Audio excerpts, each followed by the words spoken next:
Silverstone, June 2006. Well, not so much gay. Stepping out of his superb Bentley Continental, Motors TV.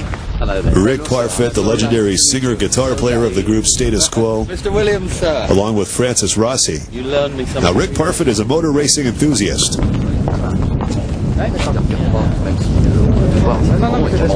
The Status Quo numbers speak for themselves. More than 112 million records sold worldwide, more than 5,500 concerts, including their participation as the opening act for the Live Aid benefit concert in 1985, as well as the record for the most titles registered in the British hit parade. Clearly, Parfitt is a rock and roll pillar.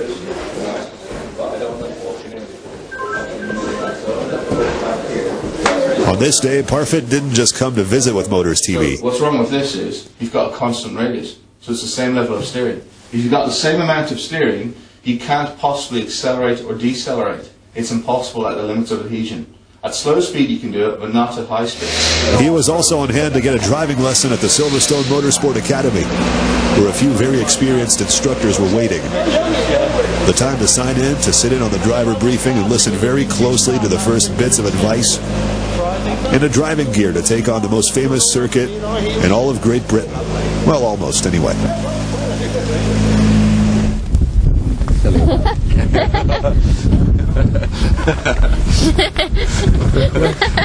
It's a great way to release any tensions, you know, and it's especially with the way that you have to drive on the British roads now.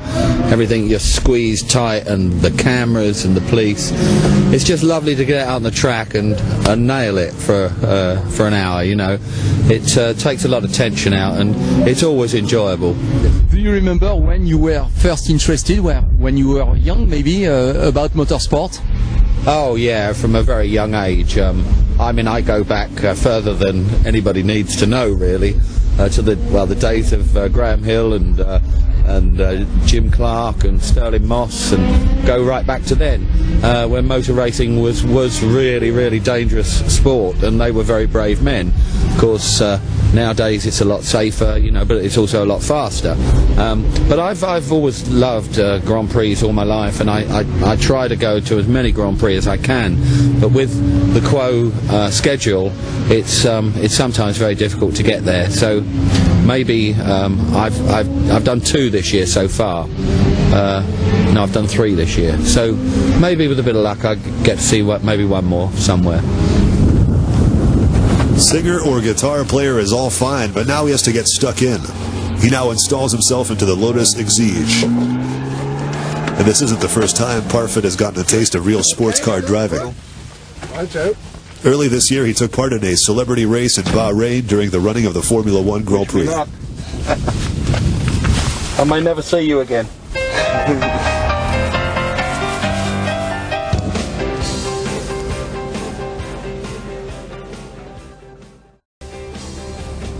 I think, you know, with motor racing, you push yourself to your limit, but you must remember not to push yourself over what you're capable of, and that's when people have accidents. And I'm slowly learning, and Bahrain was a great learning curve, because you're actually racing.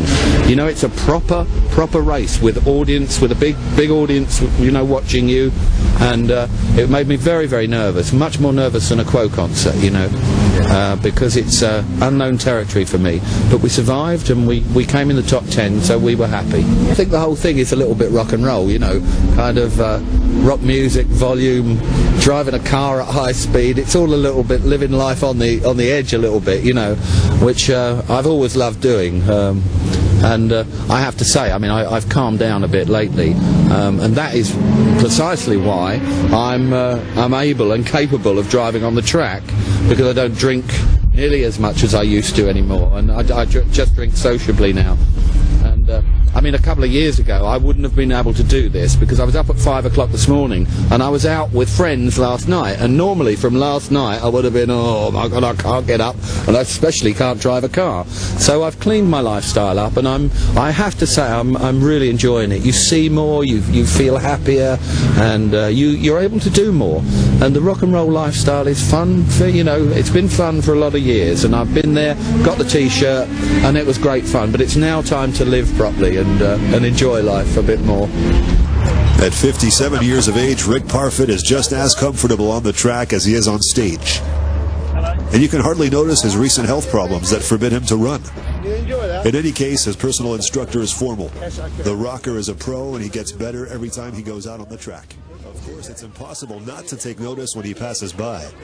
Those who were on hand at Silverstone on this day left with a nice souvenir.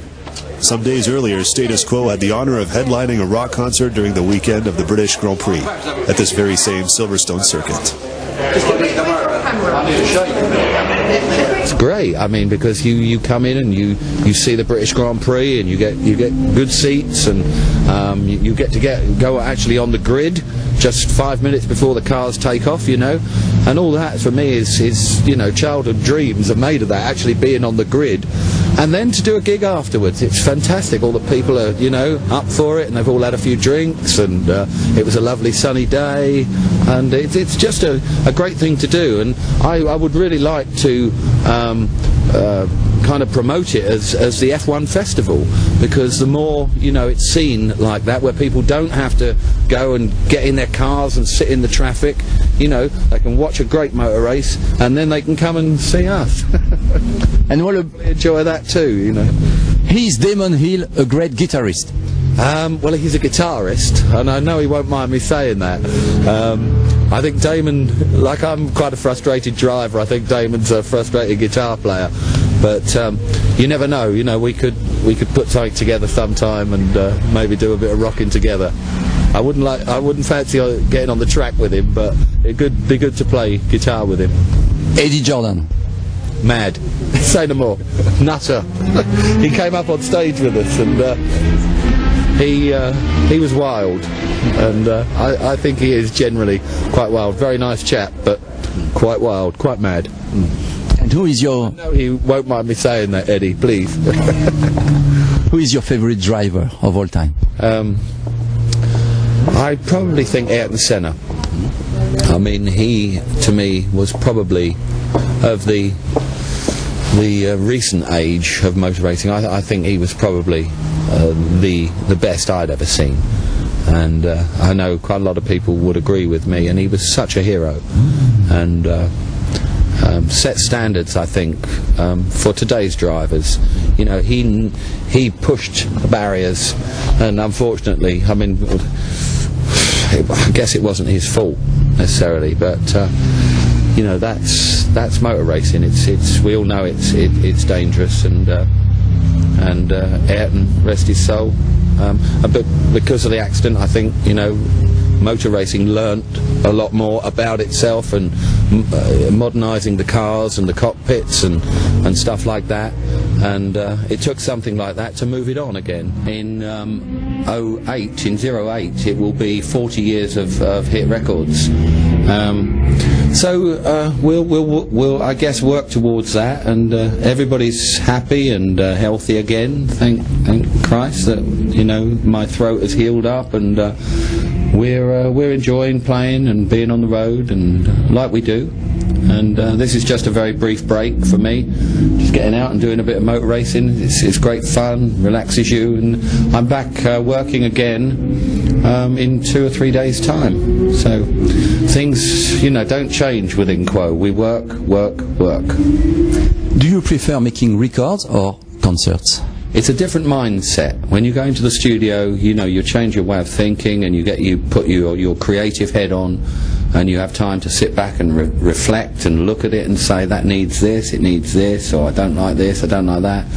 And of course on stage you get one chance at it only, and if you screw it up, it's too bad.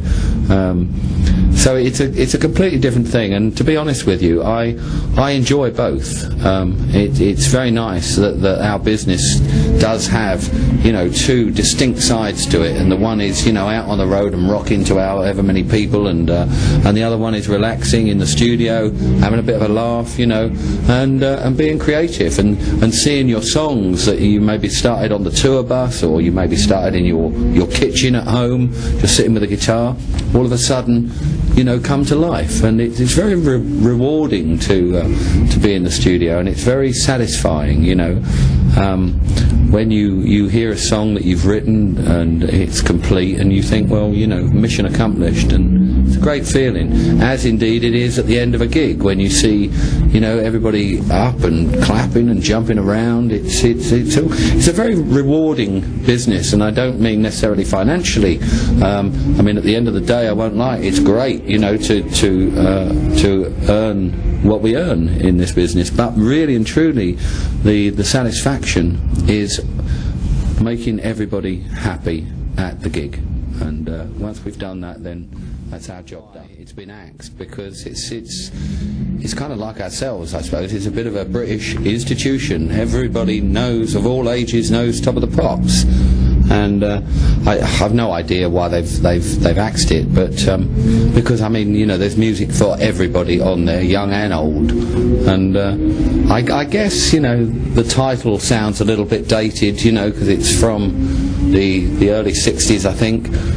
Top of the Pops. I don't know why they've axed it. It's a real shame, because I've known Top of the Pops all my life, you know, and it's a shame. So I guess that we now hold another record, because we've done it, I think, 107 times, and now, of course, nobody will ever top that. So another record, but I'm very, very sad to see it go. I think we'll go for 08, but to have 40 years of hits, and I don't know after that. I mean, like our whole career, we don't plan too far ahead, you know. I don't think you can. Let's see what happens next year. Indeed, Christ, we've got to get through this year yet. We've got a lot of shows to do this year, and we'll take next year, see what happens. I think somebody's talking about doing a movie and stuff like that, which I'd quite like to do. But I dare say we'll be out on the road doing it like we do, because, as you say, the party ain't over yet. It ain't over yet. All good things must come to an end, and the time has come for Rick to take his leave.